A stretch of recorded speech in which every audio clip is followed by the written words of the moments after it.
What's up? This is BKTV. It's Moses on mic. The mission is the Beauty of Burundi.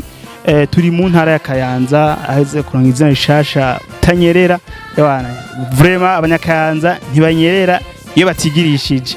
Ndi kumwe n'umwigeme mwiza cyane ameze neza cyane tugatubaganiriye kubijanye na Visit Kayanza. Hari ugwaruka rwinshi abantu bameze neza baje mu gisagara ca Bujumbura wo mu Kayanza maza kumenya vyinshi mugumane natwe. Amahoro cyane Umeze neza n'amahoro cyane kufise ijwi ryiza. Merci. Uri umunyakayanza nawe canke washimye kuza kwifatanya n'abanyakayanza? Je niho navukiye mu Kayanza. Mu Kayanza ariko se wakuri? Oya. Amazina yanyu? Irakenuye Business. Nasi ko akazina ni keza? Merci. Umeze neza rero cyane gose. Ndashima. Ni cyahe kintu wishimira muri Visit Kayanza?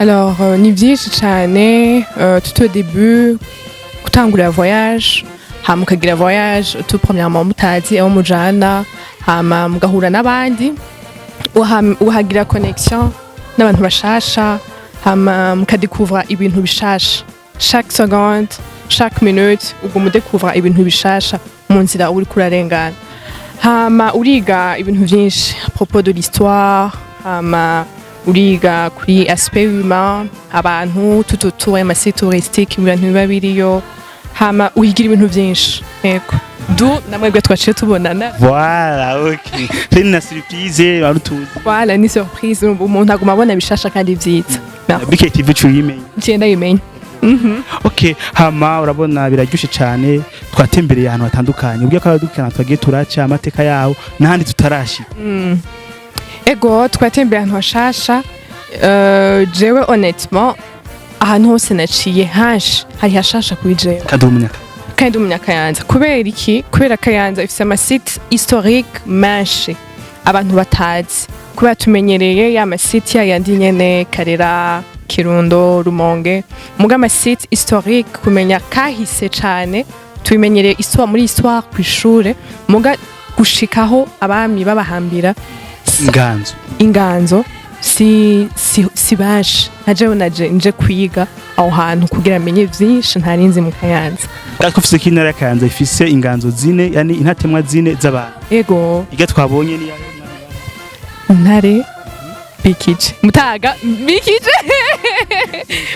bikije I'm sorry mutaga bikije ego voilà abantu benshi bazi ko uvuze ku mashuha bumva directement mu Rumonge.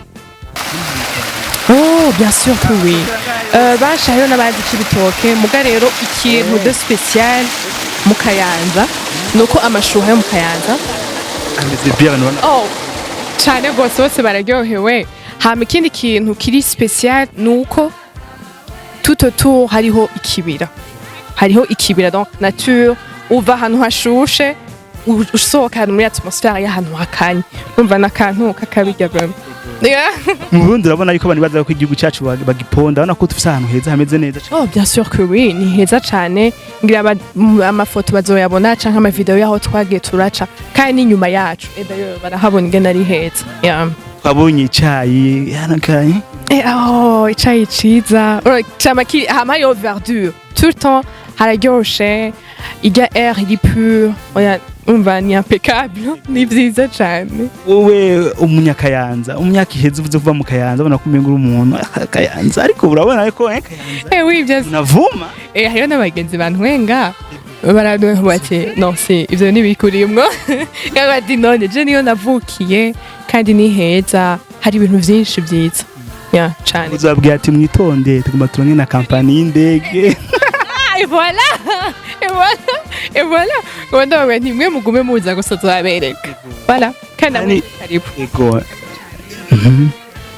tuzobafasha jewe nawe voilà merci beaucoup kandi n'abantu batabizi hari ibinyobwa Bujumbura banwa bien sûr imena karibu yahago baca bagira ko tukumviriza. Okay.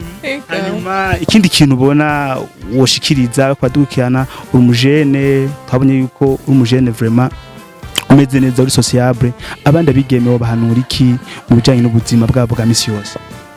Alors umwigemewe c'est tout premièrement il faut ko amenya icayi amenye icari nico ashaka ico ashaka umengo ni kinini muga c'est beaucoup plus ico yama yisangamwo agikore correctement hama agerageze kugira ku excella kebuke hama agire indoto nini nta kidashoboka indoto zagutse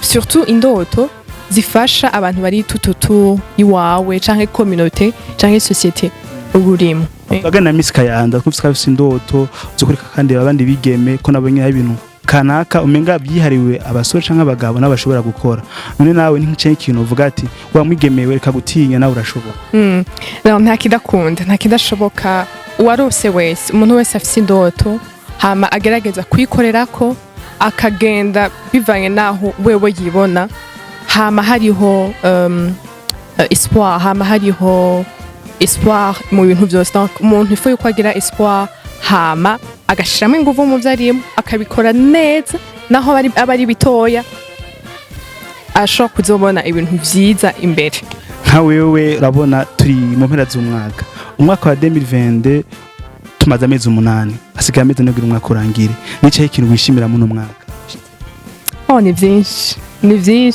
byinshi ku munsi hama hariho ikintu umuntu yishimira nivyo nyene ama petite victoire canke intsinzi ntonto ndo zigira intsinzi nini no musimba navyutse nkavuga ngiye kwiga ibintu biri mu Kayanza kugira ejo nzoshobore kuvyereka izindi ngenzi nk'ico ni ikintu kinini hama ikindi kintu kinini nishimira nuko uyu mwaka nashoboye kuba parmi les top 100 women bashoboye kuronka award muri tourisme yeah donc nishimira merci beaucoup eko hama umuntu aragira amadifu n'amakarite akadifu wize kuvuga ati vraiment kajewe bataturange banga barakunda kukambwira n'akantu n'ambatari banga karite uvuga ati vraiment n'abagenzi banje barayizi karikati alors jewe defo bivana n'umuntu ko ashaka kuba defo kuri umwe ubundi nawe agasanga ni karite ubwiye n'abantu batanga abantu bane nta muntu n'umwe yigera ahuriza kuri defo y'uwanje n'ubundi donc bivana na perception y'umuntu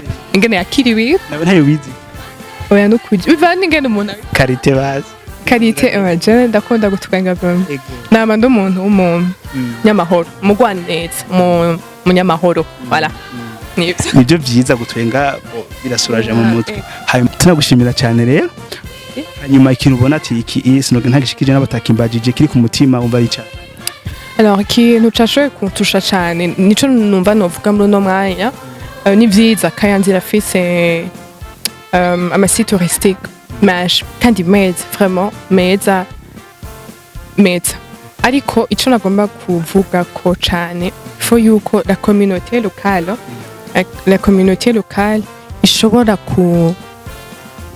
kubeneficia ubwo butunzi buri kuri aya masite touristique ivyo navyo bifashwa n'abandi bifashwa n'ababatwara bakababwira ati igisata c'ingenzi ni igisata dukwiye guhagurukira ati ntitwagihagurukira uko twagifata mu minwe yacu twayikora neza tuzoheza turonke ingenzi hama natwe tubironkeremwo akunguko voilà ni donc faut yuko bapushinga la communauté locale kugira babishiremwo inguvu bumve ko ari ivy'iwabo hama tuze kuraba ibintu vyabo noneho hama dushobore no kubaburira ibintu vyabo ubona kino kibanza kigemwa ihoteli cyo baje oh oui cyane gose bien sûr eko apana kandi amahoteli ariyo yose oya ibiti ibintu nyene eko merci beaucoup tugushimire cyane okay merci hello ndi kumwe n'umigeme atesa ameze bien cyane yizewe agatogwa mu ntara ya Kayanza tunakuramutsa cyane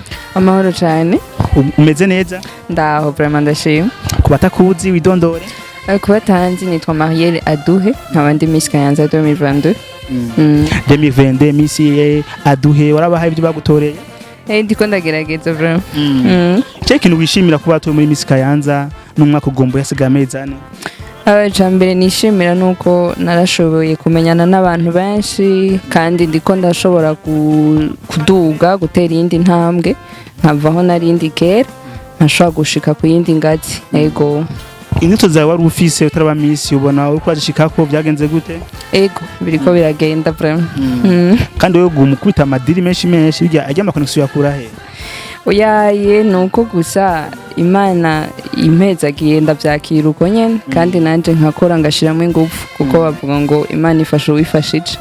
Ejo ese narabonye amafoto asirikira ari mu bintu iki byabintu bimeze gute tubwire.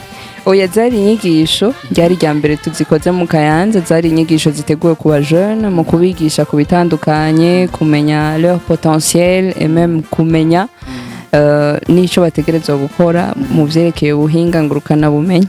Yego twambaye Visit Kayanza turayishimira we hanasomye bimeze gute hano gapira kwambaye istile yawe.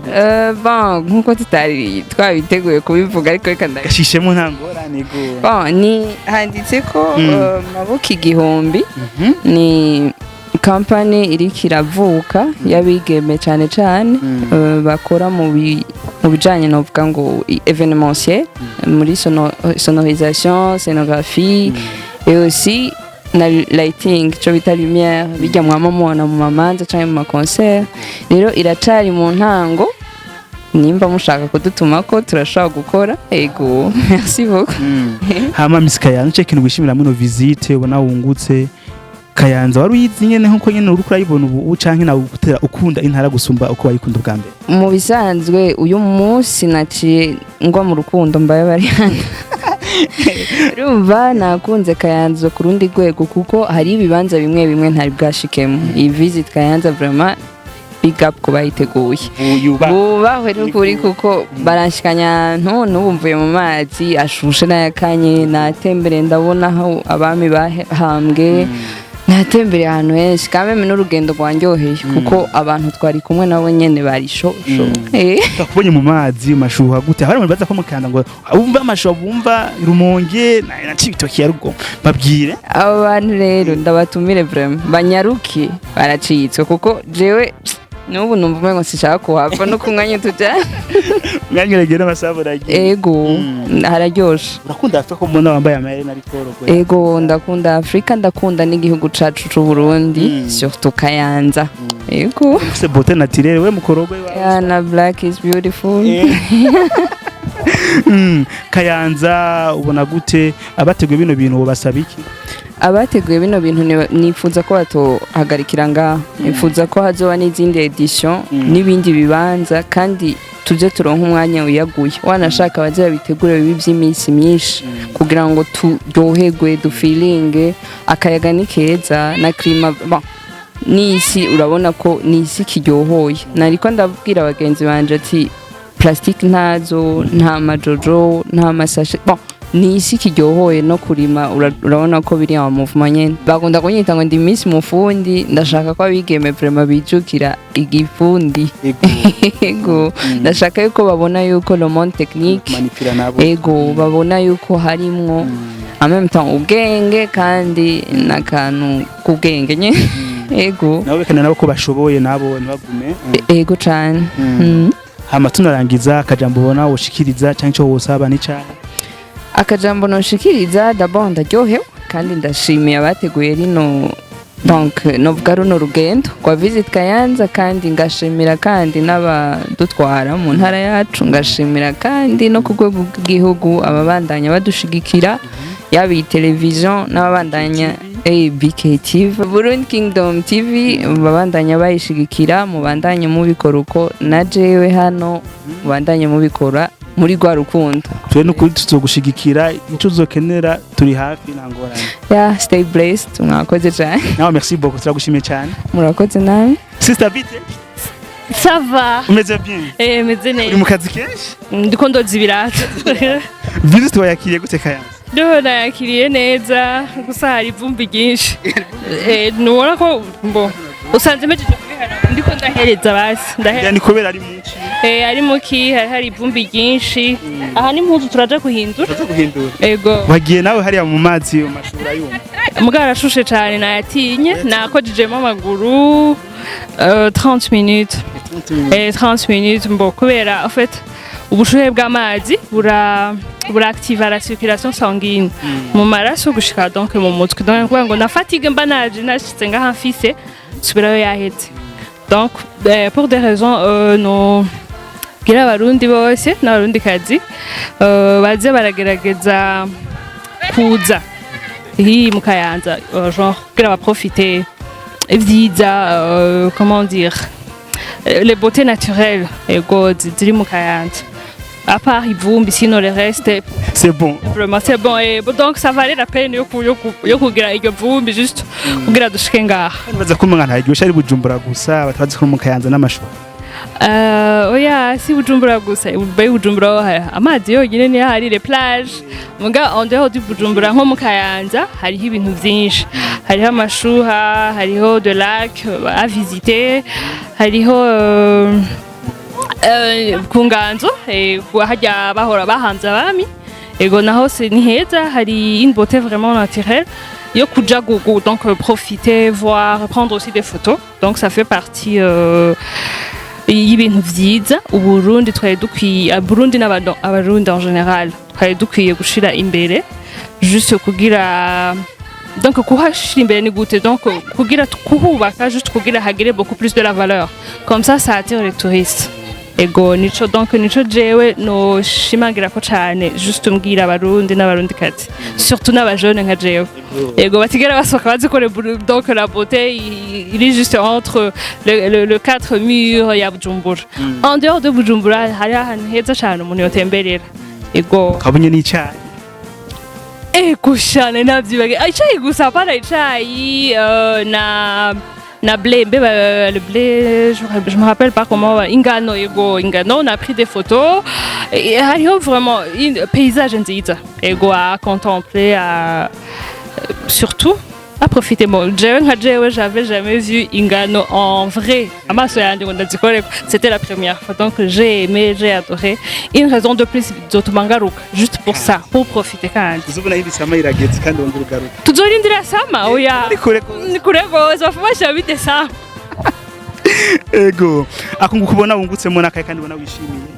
Icambere natembere n'aba jeunes surtout bavuye tuva mu ntara zitandukanye Bujumbura ego tuvuka dans des provinces différentes mugabo twakuriye Bujumbura mugabo gutembera urahura nahuye aba jeunes nka jewe surtout il y a des médecins hari aba entrepreneurs twajanye hari abikorera ivyabo abadandazi harimo en plus aussi na Miss Kayanza 2022 ego na Lise Nancy qui avait participé muri Miss Burundi 2022 ego voilà ikindi naco je profite de mon aguize donc à de nouvelles amies à ma connaissance donc une fois à Bujumbura on va rester en contact ikindi chakabiri à part les nouveaux amitiés qu'on a créés harimwo profiter gutembera biraruhura mu mutwe déjà ko turi no muri sama bamwe turakora donc on a profité c'est une occasion yo kuruhura mu mutwe no gutembera no kuja ica gatatu une fois Bujumbura c'est à nous nitwe tuzoba les ambassadeurs ba Kayanza kubera tumaze kuhashika on a visité ahantu henshi hatandukanye donc une raison de plus ituma tuja kubwira abanyabujumbura canke abari en dehors ya Kayanza kuza donc ko hariho vyiza byo gusura mu Kayanza uyu munsi ni mu Kayanza tushuje mu yindi ntara bisigura yuko donc hariho ibintu vyinshi umuntu yunguka non seulement nuvuga gute j'ai aussi profité, je me suis amusée, natwenze, noze no mu mashura, narutse mu mutwe. Ego, donc je suis prêt kuwa mbere gusubira ku kazi. Belle et bien en forme. Ego. Voilà, turagushimira cyane. Merci beaucoup naje ndashimye vraiment surtout comité na commission yose na staff yorganije Visit Kayanza. Ndabasaba cyane ko baza barabikora beaucoup plus donc pas une fois mu mwaka.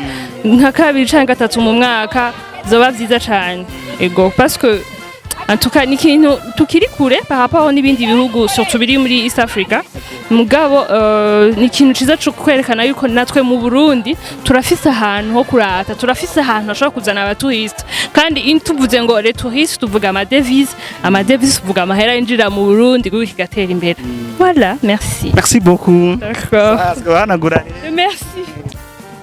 photographe bite Sawa. umeze neza Meze neza tundashima. Visit Kayanza uyakiye gute mu photographe Ya ni Visit Kayanza nakiye fresh byari biteguye neza n'ibintu byari organize ku buntu nyene. amapicha twitega ameze neza cyane asukuye Cyane amapizza asukuye n'ibintu birenze nyene niki nawe urabyumva.